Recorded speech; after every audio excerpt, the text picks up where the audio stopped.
뭐 어제는 우리 민족의 최대 명절인 설이었죠. 근데 북한도 최대 명절이긴 뭐 마찬가지였을 것 같긴 합니다. 그런데 북한은 좀 색다릅니다. 매년 설마다 북한에서는요, 김정은 국무위원장의 엽적을 기록한 영화를 상영한다는데 대체 이번은 어떤 내용이었을까요? 한번 보시고 이어가 보도록 하겠습니다.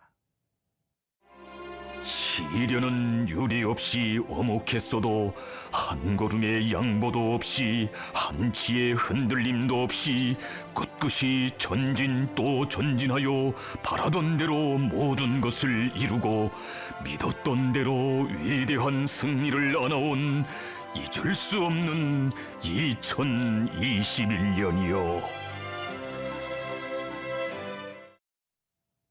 백성문 변호사님, 사실 김정은 위원장의 뭐 우상화 모습은 우리가 한두 번 본 건 아닌데, 근데 말 탄 모습은 그전에는 사진 여러 장으로 본 것 같아요. 영상은 처음 봤습니다. 말 탄 모습을 사진으로 봤다기보다 말 위에 앉아 있는 모습을 봤죠. 그러네요. 그러니까 말을 네. 탈 수 있는지 없는지에 대해 정확하게 알 수 없었는데 2019년에 이제 조선중앙통신에서 백마 타고 백두산 등정이라는 사진을 하나 올렸는데 네네. 그건 말 위에 앉아 있는 모습이었죠. 그러네요. 근데 이번에 지금 조금 전에 보셨던 것처럼 바로 저 어제 모습이네요. 이제 조선중앙 TV에서 위대한 승리의 2021년이라는 기록 영화를 방송하면서 좀 저렇게 한 손으로 말 고삐를 잡고 저기 말을 타고 질주하는 모습을 공개를 했는데요. 하나 확실한 건 말을 탈 줄 아는구나. 그러네요. 그리고 생각보다 말을 굉장히 잘 탄다.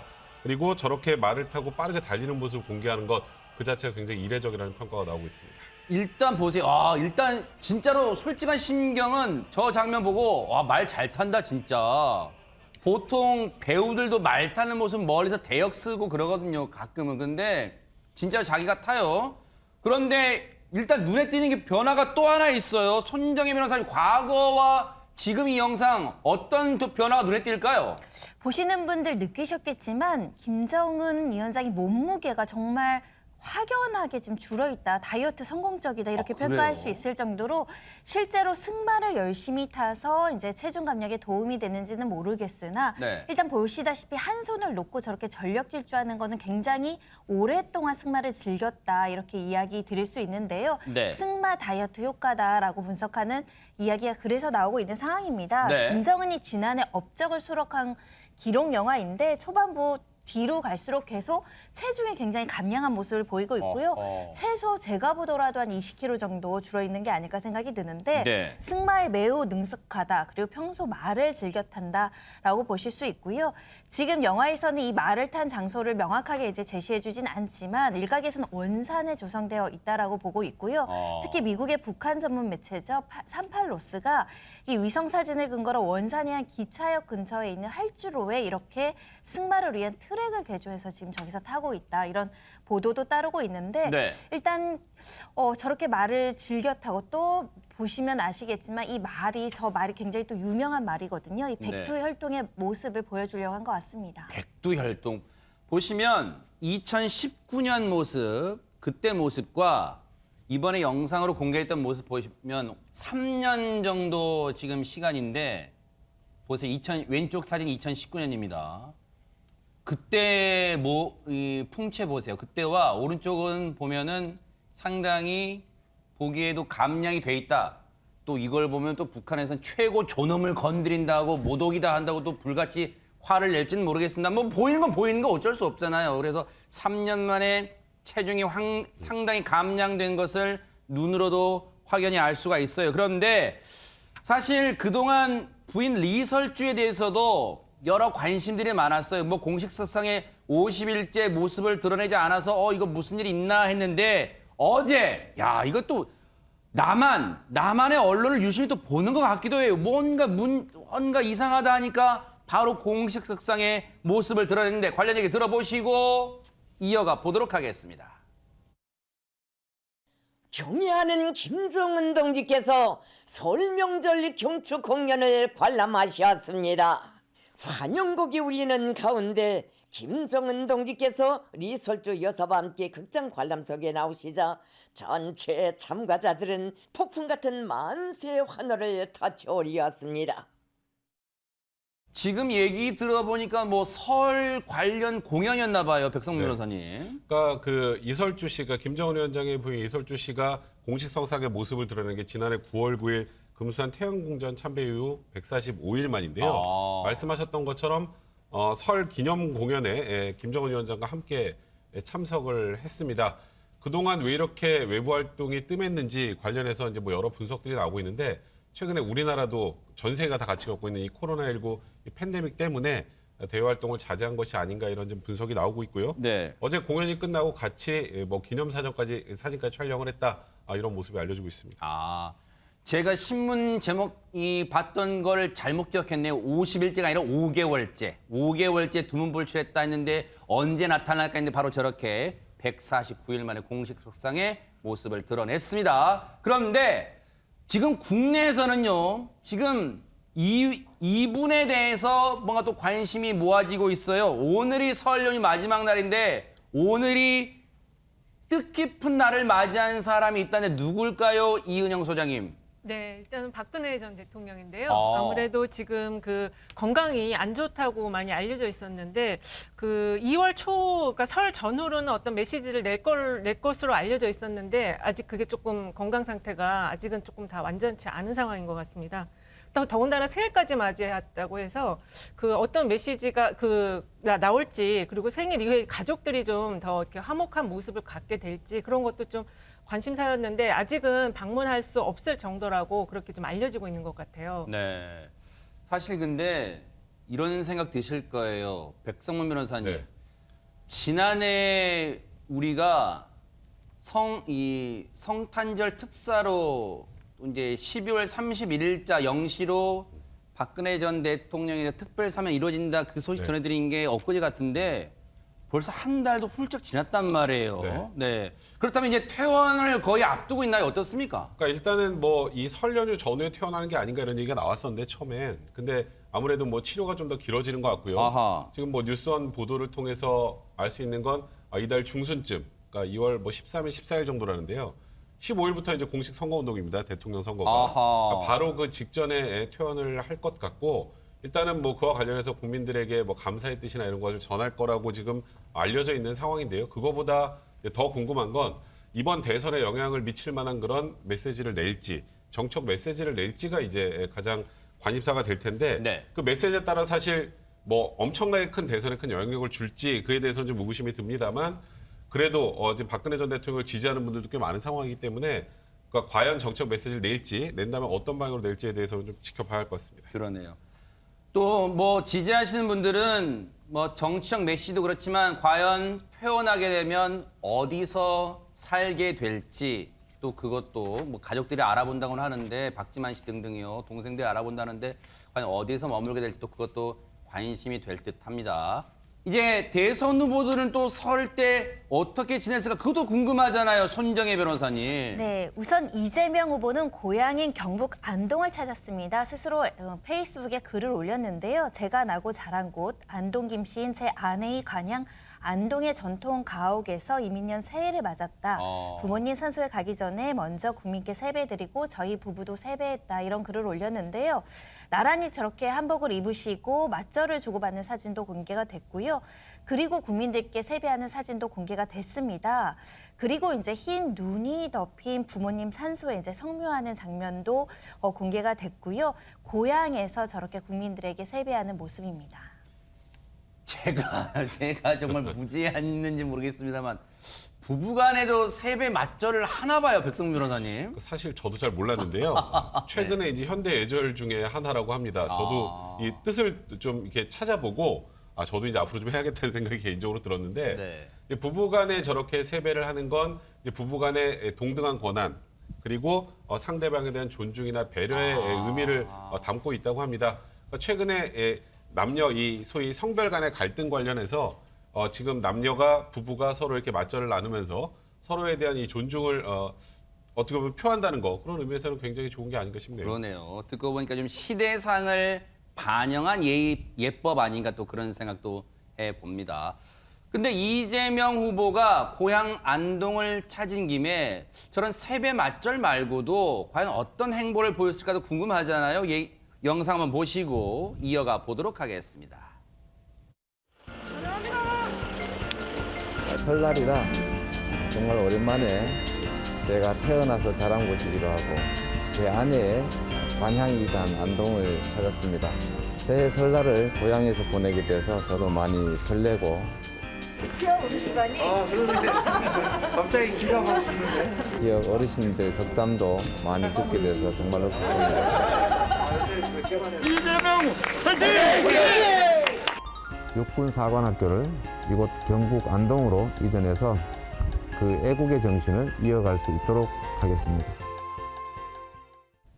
대선 후보든 아니면 저처럼 그냥 일반 국민이든 고향은 늘 따뜻하게 품어주는 곳이잖아요. 얼마나 또 위안이 됐을 거예요. 그런데 임혜자 대변인께 여쭤볼까요? 조금 전에 이재명 후보가 여러 가지 얘기한 것 중에 마지막 부분이 귀에 쏙 들어오는 게 육군사관학교를 경북 안동으로 옮긴다? 그럼 지금 서울 태릉에 있는 그 육군사관학교 말이에요? 네, 맞습니다. 어허. 그동안 육사 이전 문제가 논의돼 왔었는데요. 수도권 이제 주택 공급 정책하고 맞물려서 급물살을 탔는데 사실은 고향에 갈 때 명절에 좀 뭔가 선물을 좀 많이 갖고 가고 싶은 게 인지상정이잖아요. 네. 근데 이때 대구 경북의 7대 공약을 같이 발표하면서 사실은 이날 육사의 안동 이전은 처음 발표를 했던 내용입니다.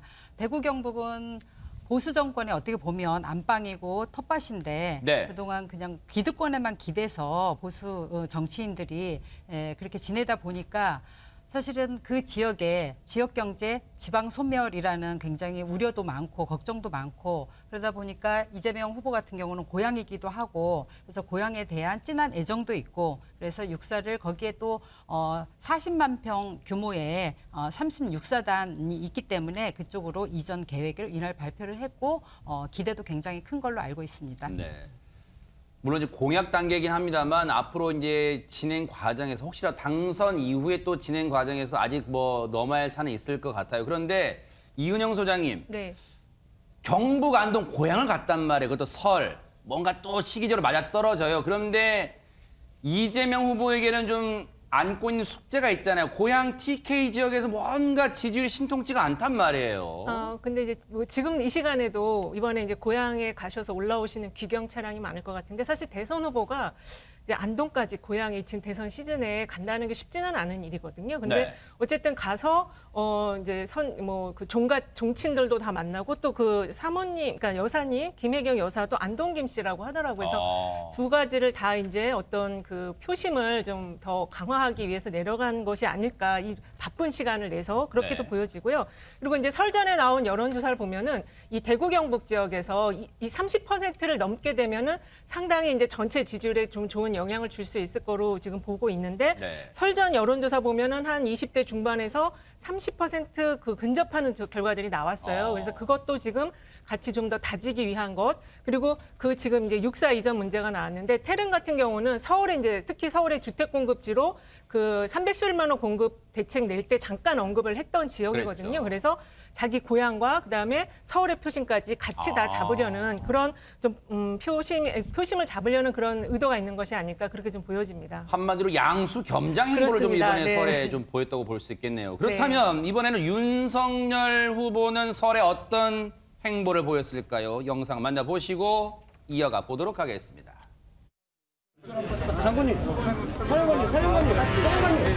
평화는 구걸하거나 말로만 외치는 것이 아닙니다. 힘이 뒷받침되어야 우리가 바라는 자유, 평화, 언영의 통일을 이룩할 수 있습니다. 요리도 잘하시더라고요. 학교 다닐 때 강화도에 자주 놀러 왔는데 신촌에서 그 버스 타면 여기 내리거든. 그 앞에 시장이 이렇게 있었거든요. 여러 가지 행보를 했어요. 안보 행보도 하고 또 이 국민 속으로 서민 속으로 들어가는 행보도 보였는데 특히 안보 행보에도 많이 또 주목을 하는 것 같아요. 언론들이요. 김현주 대변인님. 네, 그렇습니다. 강화도 그 최북단에 있는 평화 전망대를 방문을 했죠. 올 들어서 1월 25일까지 북한의 김정은 정권이 생긴 이래로 가장 최단 기간에 가장 많은 미사일을 쐈습니다. 그러네요. 횟수로는 7차례, 그리고 미사일 발수로는 11발을 쐈거든요. 탄도미사일 발사는 지금 유엔 안보리 제재 대상이기 때문에 네. 탄도미사일을 발사한 것을 놓고는 이 자유진영 쪽에서는 미국과 EU를 비롯해서 추가 제재를 논의하고 있고 중국에 대한 세컨더리 보이콧 이야기까지 나오고 있습니다. 이런 와중에 사실 제일 최근접해 있는 곳이 우리나라 아니겠습니까? 그렇기 때문에 이러한 안보 행보는 어떻게 보면은 미래 지도자가 될 가능성이 높은 후보의 한 사람으로서 강한 안보 의식을 보여주고 이렇게 하는 것이 이제까지 북한에 대해서는 상당히 문 정부가 굉장히 그 저자세를 유지해 왔기 때문에 예를 들면 뭐 김여정 하명 때문인지는 몰라도 도발을 도발이라 칭하지 못하는 홍길동식 대북 전략을 써왔기 때문에 그런 자세를 일소하면서 앞으로는 우리가 좀 더 강한 현실주의적 안보 위협에 맞서겠다는 이런 강한 의지를 보여주는 그런 행보라고 볼 수가 있겠습니다. 그러네요. 근데 백성문 변호사님, 네. 얼핏 뭐 이 주변 얘기를 들으니까 윤석열 후보가 강화와 뭐 인연이 많다 하더라 그런 얘기도 들려요. 보통 이제 후보들이 지역을 다닐 때 관련성이 있으면 조금이라도 더 강조를 하는 게 뭐 그런 포석 중에 일환이라고 보시면 될 것 같고요. 윤석열 후보 하면 이제 많이 떠오르는 것 중에 하나가 요리를 잘한다. 요리를 잘한다는 뭐 최근에 유튜브에서도 요리해서 시민들에게 대접하면서 얘기하는 그런 컨셉트, 그런 내용들도 있고요. 네, 본 것 같아요. 그 전에 뭐 또 예능 프로에서도 또 이 계란말이를 그렇죠. 잘하는 모습 많이 보이지 않았습니까? 네네. 강화도 그 점심 시간에 가면요, 그 들어가는 길이 굉장히 막혀요. 그래요? 맛있는 데 워낙 많아서. 그리고 또 이 강화시장에 이제 저렇게 요리를 좋아하니까 뭐 숭어나 꽃게, 뭐 밴댕이 사러 이렇게 종종 들린다고 하고요. 그리고 윤석열 후보 하면 또 사시구수로 유명하죠. 그러네요. 그때 이제 저도 이제 시험이 잘 안 될 때 보면 이제 어딘가 가서 기도도 해보고 뭔가 하게 되거든요. 근데 과거 이제 보문사 동굴에 이제 어머니와 함께 가서 이제 무건 기도도 하러 갔었다. 그러면서 이제 지역의 본인과의 관련성을 좀 강조하셨던 것 같습니다. 사법 시험에 떨어지고 뭔가 낙심할 때 뭔가 다시 기운을 얻으러 이곳을 강화를 찾았다 그런 인연까지도 이 얘기를 했습니다. 그런데 이은영 소장 보실 때는 네. 여러 지역도 이제 이 후보의 동선엔 전략이 깔려 있잖아요. 그렇죠. 이제 강화를 갔단 말이에요. 그리고 가서 뭐 인연도 강조했지만 안보 행보가 비단 이번이 처음은 아닙니다. 여러 차례 안보 행보를 하고 있어요. 혹시라도 국민의힘 경선 과정에서 이 안보 관련 특히 준비가 덜 됐다는 이미지 그것도 많이 신경이 쓰였을까요? 어떻습니까? 그런 부분도 있을 것 같은데요. 일단은 이제 윤 후보는 고향을 가지 않았거든요. 그리고 이 강화라는 곳이 지금 말씀해 주신 것처럼 안보의 그 최북단인데 거기가 이제 그 경기도와 인천 이렇게 해서 수도권으로 묶여요. 그래서 지금 최근 여론조사를 보면은 일단은 그 서울은 좀 많이 앞서고 있는데 경기 지역도 조금 따라가는 그런 추세를 보이고 있거든요. 그래서 안보 그리고 그다음에 이제 경기권 그 주변 인천 지역에 어떤 표심을 좀 잡겠다 그런 흐름이 있는 거 아닌가로 좀 보여지고요. 네. 특히 이제 그 안보 불안감 지금 그 미사일 관련한 그 북한의 그런 미사일 관한 안보 불안감이 있기 때문에 이거를 더 강하게 다짐으로써 보수층의 결집을 더 강화시키겠다 이런 전략도 좀 엿보이는 것 같습니다. 그렇게 볼 수도 있겠군요. 지금 보신 것처럼 이재명 후보, 윤석열 후보가 설에 정말 부지런히 여러 곳에 다녔잖아요. 근데 이른바 오프라인, 현장 행보만 열심히 한 게 아니라요. 온라인상에서도 표심을 얻기 위해서 분주히 노력했다는데요. 먼저 이재명 후보부터 어떤 활동했는지 보시고 이어가 보도록 하겠습니다. 라이비와 잼 아저씨의 인싸템 놀이. 초등 인싸템을 가지고 놀아볼 거예요. 재밌어요? 네, 확실히? 100%. 진짜로? 장난합니다. 지면 뭐 할 거예요? 노래 불러주기 시작! 아니 뭐예요 이거? 돌아 올라와 버리는데? 이 숫자랑 똑같아요? 네? 숫자는 이제 똑같아요. 한번 세보실래요, 그러면? 해봐야 되겠다. 우리 다이노 학생인데 자꾸 오분 같아서. 네. 시작! 네. 이거 왜 이리 즐거운가? 왜 이리 즐거운지 모르겠어요.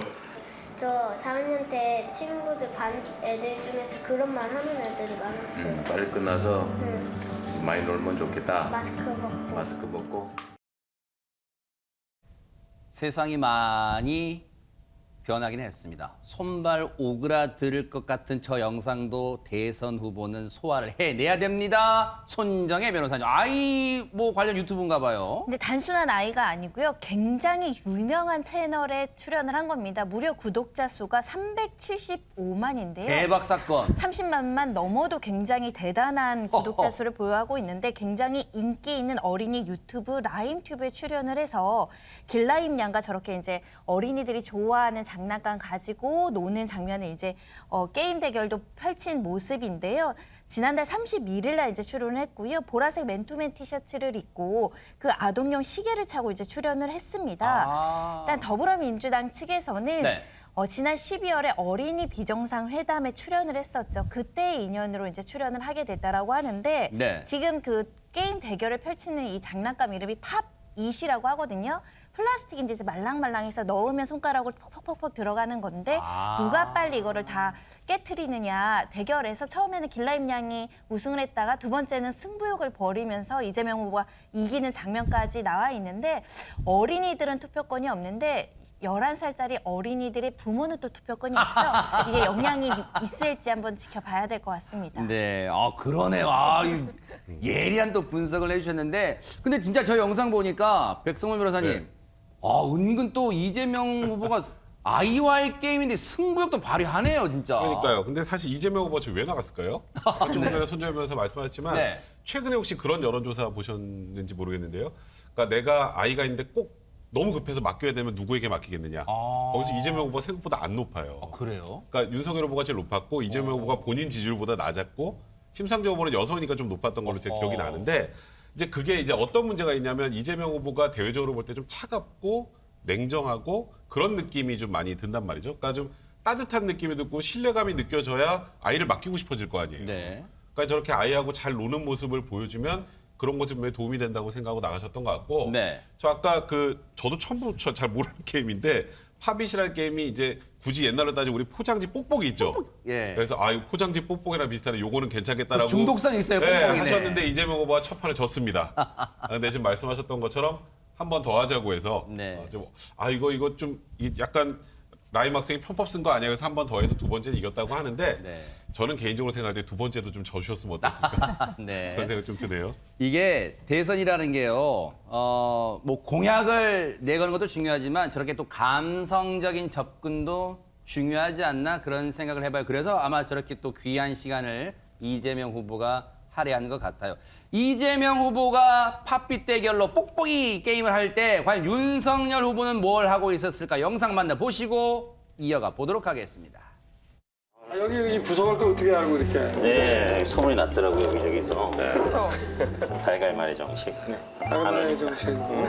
알겠습니다.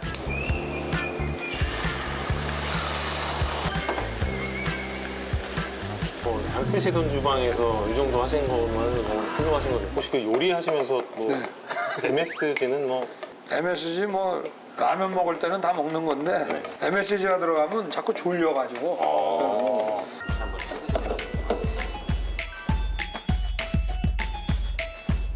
우리 후보님은 뭐가 제일 자신 있어요? 이거만큼이 내가 제일 자신 있어요. 저도 뭐 김치찌개. 김치. 한국 사람들 제일 점심시간에 제일 많이 먹는 게 김치찌개 아닙니까? 맞아요.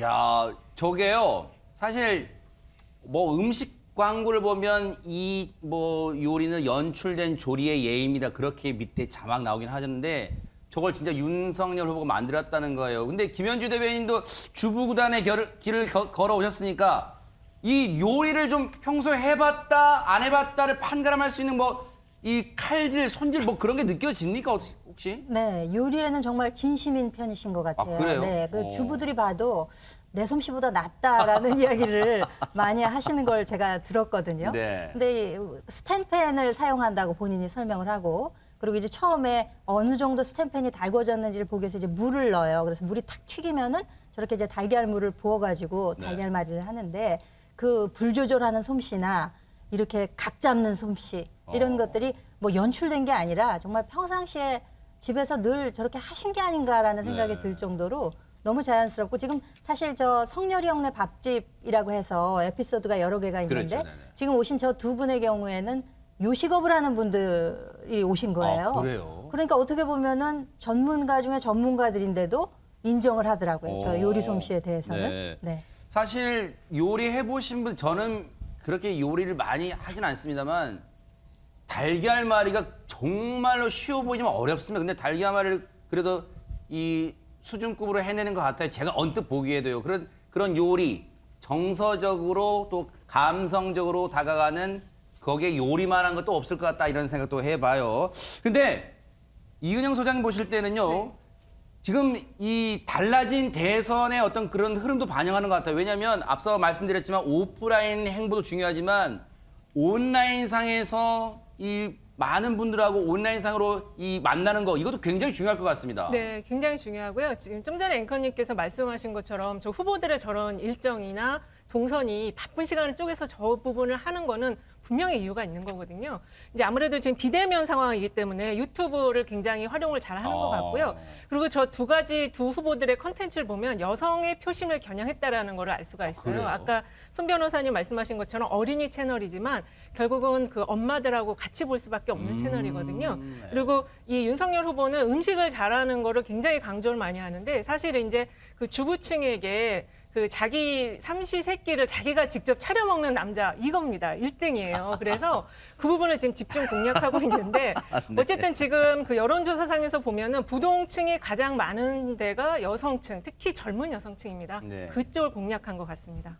삼식이 소리 듣는 남자들이 정말 서럽잖아요. 정말 그 소리 안 듣는 윤석열 후보는 안 들을 수 있을지 모르겠습니다. 어쨌든 자 그런데 이 윤석열 후보가 찾아온 손님들에게만 이 식사를 대접해주는 게 아니라는 말이 들립니다. 손정혜 변호사님. 다시 살아난 그 SNS의 반려견 그 등장, 그 SNS가 등장을 했다라는 소식인데요. 예전에 이제 지난해 10월이죠. 이른바 개사과 논란으로 여러 가지 이제 정치적으로 이제 굉장히 사과하는 일도 있었었는데 토리스타그램이 폐쇄된 이후에 다시 다른 SNS를 오픈을 했다는 소식인데 네. 일단 토리가 등장을 합니다. 이 윤석열 안녕하세요 라면서 토리예요. 트위터는 처음이에요. 우리 아빠 잘 부탁드립니다 라고 하면서 토리 사진이 지금 올라와 있는데요. 일단은 자기소개를 이렇게 했습니다. 국민의힘 대통령 후보, 사멍 삼냥 아빠, 요리 잘하는 남자, 정직한 사람이라고 자신을 소개를 했고요. 그리고 트윗 새내기 토리 아빠 인사드립니다. 저 부르신 분들 책임지세요. 이런 글과 함께 인사 영상도 올라온 상황인데 이 SNS는 폐쇄했지만 또 반려견, 이 반려묘를 좋아하시는 또 많은 국민들이 있지 않겠습니까? 그래서 또 다른 이제 SNS 통해서 소통하려는 움직임으로 보입니다. 김현주 대변인님께 안 여쭤볼 수가 없어요. 일단 지난해 10월에 이른바 많은 분들이 기억하실 거예요. 개사과 논란. 전두환 씨를 뭐 과거 행적을 옹호하는 듯한 발언을 한 뒤에 그걸 사과하는 과정에서 올렸던 SNS 사진 무리를 일으켜서 논란돼서 폐쇄했다가 굳이 따져보면 한 석 달, 넉 달 만에 다시 토리가 등장합니다. 논란이 좀 잠잠해졌다고 판단한 걸까요? 아니면 뭔가 자신감일까요? 다시 재개하게 된 배경은 뭘까요? 뭐 잠시 전에 그 요리도 그렇습니다만 요리와 애완동물에 있어서는 윤석열 후보가 좀 진심인 편인 것으로 저는 그렇게 이해를 하고 있습니다. 그래서 개 4마리하고 고양이 3마리를 이제 키우고 있는데 항상 어떤 그 행보에 있어서도 동행해가지고 하는 경우에는 후보의 표정이 달라져요. 네. 마치 그 자녀를 보는 것과 같은 그런 표정이기 때문에 과거에 그 토리스타그램에서 조금 문제점이 있었던 것들을 조금 지양을 하고 네. 본인이 직접 모든 것을 챙기실 수는 없지만 그 선대본에서 이것을 공식적인 라인을 통해서 이번에 이 토리를 포함해서 여러 반려동물과의 일상을 공개하면서 소통도 늘리고 그리고 애완동물의 진심인 마음도 전달하고 뭐 이런 여러 가지 목적이 있지 않을까 네. 싶습니다. 사실 이 뭐 반려동물, 특히 윤석열 후보가 뭐 토리뿐 아니라 여러 반려동물을 키우고 있다는 것은 또 언론 보도를 통해서 익히 알려졌는데 이번에 다시 재개하면서 또 여기에 표심에도 또 호소하는 그런 거 아닌가 생각을 해봅니다. 그런데 사실 MZ 세대로 불리는 이 여러 이 연령층에서는요, 이 반려동물 사랑을 빼놓을 수가 없을 거예요. 그러다 보니까 후보들마다 이 반려동물 사랑을 지극히 나타내고 있다고 하는데 영상 만나보시고 이어가 보도록 하겠습니다. 저는 2002년도에 이제 한번 장난삼아 이렇게 해본 기억이 있습니다. 그때 당시에 그 검사 결과를 보고 그 같이 시민운동을 했던 의사분이 갑자기 저를 끌어안더니 우는 거예요. 내성적이고 섬세하고 이렇게 뭐 이런 성격인데 그 어떻게 그 험한 그 시민운동을 이렇게 했는지 앞에서 그러면서 아마 짐작컨대 아마 I로 시작하는 걸 것 같습니다. 윤석열 후보의 MBTI는 ENFJ입니다. 찾아보니 정의로운 사회운동가라고 하네요. 카리스마와 충만한 열정을 지닌 타고난 리더형이라고 합니다. 또한 사회정의 구현을 위해 어려움에 맞서 싸운다고도 하네요. 역시 타고난 대통령감인가요? 같은 MBTI에 버락 오바마님도 있네요. 자, 지금 이재명 후보와 윤석열 후보 얘기 들었습니다만 특히 윤석열 후보가 언급한 MBTI 요즘 뭐 많은 분들이 주변 얘기할 때마다 야, 너 MBTI 해봤어? MBTI 해봤어? 했는데 MBTI가 뭐길래 지금 버락 오바마 전 대통령 얘기가 나옵니다. 일단 성격 유형 검사인데요. 어허. 제가 좀 아쉬운 게 제가 다음 주에 이 MBTI, 제 MBTI를 가지고 분석해주는 프로그램에 나가기로 했는데 제가 아직 안 해봤네요. 그래서 근데 MBTI 그 내용이 보면 이제 총 8가지 경향 조합 중에 이제 저런 식으로 8가지가 있는데요. 이제 저 중에 이제 4가지가 이제 선택이 되는 건데, 그러니까 지금 윤석열 후보 같은 경우 ENFJ라고 하니까 그럼 뭐예요? 외향적이고 직관적이고 감정적이고 또 이 판단력이 있다 뭐 이런 4가지. ENFJ 네, 맞습니다. 그래서 이제 대략 분석을 하면 언변이 좋고 사람 이끄는 전형적인 리더십이 있는 성격이다라는 건데. 자화자찬인가요? 그러니까 저게 해보면 딱 나와요. 아, 그래요? 네, 딱 나와요. 자기 사람마다 다 나오는데 네. 이제 아까 우리 여기 뭐 AI 윤석열이 오바마 전 대통령을 언급을 했는데 그 외에 이제 좀 유명한 분들 중에는 우리가 다 아는 배구 선수 김연경 씨 그리고 배우 이정재 또 정우성 씨가 같은 MBTI라고 합니다. 네. 근데 윤석열 후보만 공개됐을까? 다른 후보들은 없을까요? 임혜자 대변인 혹시 이재명 후보의 MBTI 좀 알고 계세요? 어떻습니까? 글쎄 밝혀지지가 않아서 어허. 사실은 작년 경선 때도 이런 질문이 나왔었는데 아, 그래요? 네네. 네네. 그때 그 2002년에 그냥 장난 삼아서 이렇게 해봤는데 그 결과가 의사가 보더니 울었다 이렇게 했잖아요. 그래서 그래요? 네. 어떻게 이런 성격의 시민운동을 했는지 그 험한 시민운동을 했는지 모르겠다. 근데 참 그걸 들으면서 마음이 좀 아프더라고요. 워낙 이재명 후보 같은 경우는 이 극빈의 삶을 흑수저로 살아왔잖아요. 그래서 자서전에도 보면 시민운동 하기 전과 후가 굉장히 달라지는 것 같고요. 그 세상이 바뀌지 않으면 내가 세상을 바꾸겠다 그런 의지로 살아왔고 그래서 실제 그 해보면 아마 그 김대중 대통령 그 유형이 나오지 않을까. 그래요? 서생적 문제의식과 상인적 현실감과 이걸 가장 많이 갖고 있고요.